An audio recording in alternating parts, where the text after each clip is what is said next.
So we have animation and rigging, basically. It's still very rough, but it's kind of fun. Let me show you how this all works. So let's go back to the bind pose, and I'm going to delete the rig I have by going to the top and just going delete. So this is just back to our mesh. I'll get rid of this guy as well. Okay, so what we have is in the regular tool palettes, I have this new one for bones, and this is a very messy initial layout. I will tidy this up. But the way it works is here are the modes within this tool, and here are some other sort of helper doodads. So let's start with the basics. So if we go to draw and make sure that solid and wire are enabled, and make sure that snap plane is enabled. So the way this works is wherever I click, I'm going to start to draw a bone chain. You can see that when I have snap plane enabled, if I get near the center, it'll snap.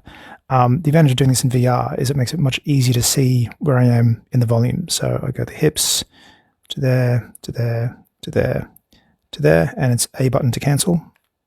There we are. So that's my legs. It'll snap onto other joints. So let's go and build up the there to there to there, A to cancel. We'll start from there for the shoulder, there, there, there, and there, and there, and done. So, I mean, this is a major win for doing it in VR. It's so fast to get these laid out. If you need to tweak it, you can go into tweak mode. So tweak free, you just move a joint and everything else will kind of stay in place. If you do tweak FK, it'll move it and the children with it. So let's say this is kind of ballpark correct. I can see that the elbow should be moved just a touch. Let's go to there, and from this side to, oops, make sure I choose it. Yeah, there, go grab it by the tip. So it goes yellow. Okay, so let's say that's fine. The next thing you want to do is you want to bind it. So if we go back to the outliner, make sure I choose the mesh, and then back in the menu, I can choose bind mesh. And then if I turn on weights, you'll see this false color. And if I turn on capsules, you'll see how this is affecting it. So what you can do here is if I go into pose mode, so pose is pure FK rotation. So I can, turn things around and it's all going to work. So there I can see straight away I've got something which is misbound. Handy feature is if I turn on capsules, I can just click and drag and make sure I'm in radius mode. Sorry, I've got too many. I'll see if I'll fix them. So I can either make this bone thinner so that it doesn't pick up the side there, or I can make this one fatter. I mean, ideally it's both really. So that is now feeling correct. Maybe this leg is too big. So is this one. So is this one. So again, it's very fast to get things sort of weighted correctly. So let's say that this feels correct. So let's go back into pose mode and I'll turn off the capsules. So now I can sort of grab and turn bones. This all feels correct. And the other mode here is an IK mode. So this is full body IK. So the idea is that I can grab on anything, and the rest of the body will try and sort of like drag over with it. So you can see that it works, but by default it's a little bit wild.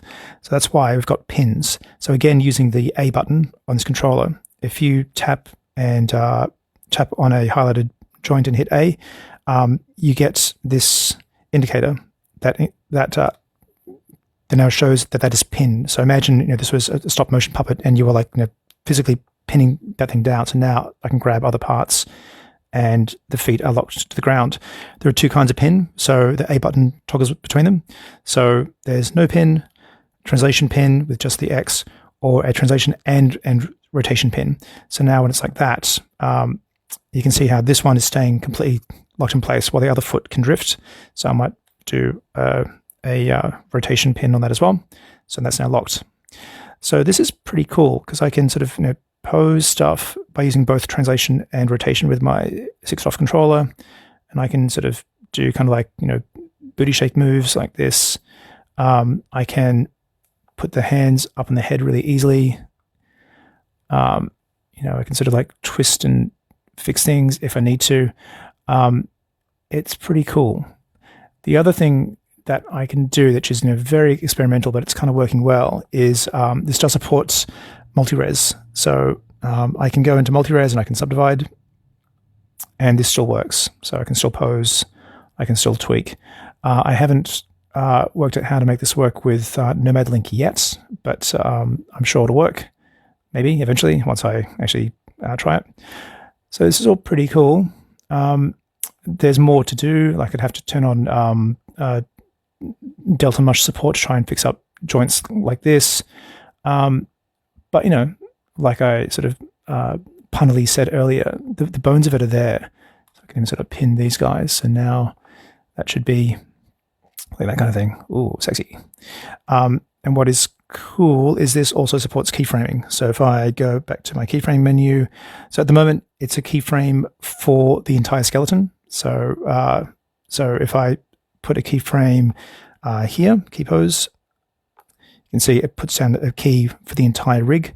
So I can go to here and I'll put that one there and key pose. I will tidy this up at some point. Let's go maybe to there and key that pose. And you can see that it'll do that. Oh, hot. Yeah, have a play. I think it's really good fun. Any questions, as per usual, just speak up in the forum.